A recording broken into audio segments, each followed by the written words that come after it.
నమస్తే, welcome to ANN news updates. రాజస్థాన్లోని అజ్మీర్ వద్ద రైలు ప్రమాదానికి కుట్ర. ఉత్తరప్రదేశ్లోని కాన్పూర్లో రైలు పట్టాలపై సిలిండర్లు పెట్టి రైలును పట్టాలు తప్పించేందుకు దుండగులు యత్నించిన ఘటన బనవక ముందే రాజస్థాన్లో మరో రైలు ప్రమాదానికి దుండగులు కుట్ర పన్నారు. రాజస్థాన్లోని అజ్మీర్ వద్ద ప్రమాదానికి గుర్తు తెలియని వ్యక్తులు కుట్ర పన్నారు. ట్రాక్ పై దుండగులు బరువైన సిమెంట్ దిమ్మెను పెట్టారు. దీంతో ఓ రైలు సిమెంట్ దిమ్మెను ఢీకొని ముందుకు దూసుకెళ్లింది. రైలు ఇంజన్ తో పాటు కొంత భాగం ట్రాక్ దెబ్బతిన్నది. ఆర్పీఎఫ్ అధికారులకు లోకో పైలట్ సమాచారం ఇచ్చారు.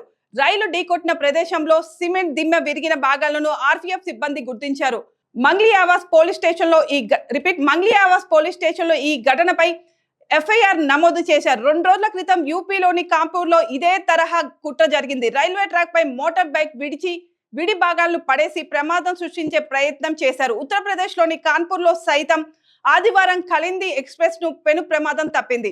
శివరాజ్పూర్ సమీపంలో పట్టాలపై గుర్తు తెలియని వ్యక్తులు గ్యాస్ సిలిండర్లను పెట్టి భారీ ప్రమాదానికి ప్లాన్ చేశారు. కలింది ఎక్స్ప్రెస్ ప్రయాగ్రాజ్ నుంచి హర్యానాలోని భివానీ వెళ్తుంది. ఈ క్రమంలో ఆదివారం రాత్రి శివరాజ్పూర్ సమీపంలో పట్టాలపై గ్యాస్ సిలిండర్ ను అతి వేగంగా ఢీకొట్టింది.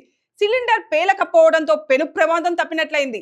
సమాచారం అందుకున్న రైల్వే పోలీసులు హుటాహుటిన ఘటనా స్థలానికి చేరుకొని పట్టాల సమీపంలో గ్యాస్ సిలిండర్ తో పాటు పెట్రోల్ బాటిల్ అగ్గిపెట్టెను స్వాధీనం చేసుకున్నారు.